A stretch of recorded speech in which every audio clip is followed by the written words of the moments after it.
ကဲအားလုံးပဲမင်္ဂလာပါခင်ဗျာအောင်စေတူတီ channel မှာပြန်လည်ကြိုဆိုလိုက်ပါတယ်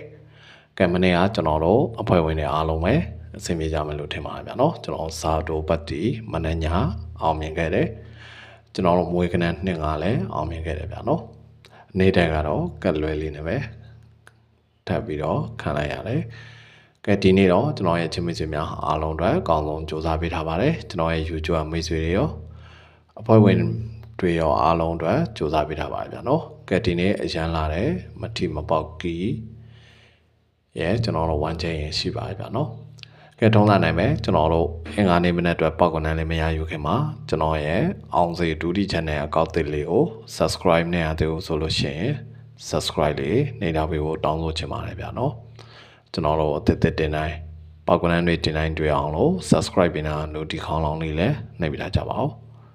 ကဲဒါဆိုရင်ကျွန်တော်တို့အထူးကြည့်လိုက်ကြအောင်နော်ကဲအဲ့တော့ကျွန်တော်ဒီနေ့6 1ချင်းကိုကျွန်တော်68ပြောင်းပေးထားပါတယ်ဗျာနော်ဘာကြောင့်လဲဆိုတော့ကျွန်တော်တို့8တလုံးနဲ့လှတဲ့အတွက်တင်နေရာမှာထိပ်စီးရှိပြီးသားဖြစ်တဲ့အတွက်ကျွန်တော်68ချင်းနဲ့မထီမပေါက်ကီးနဲ့ကတ်တယ်ထိပ်စီးနဲ့ကတ်တယ်ပေါ့ဗျာနော်အဲ့တော့10ခွက်ထွက်လာမယ်ပြီးရင်ကျွန်တော်တို့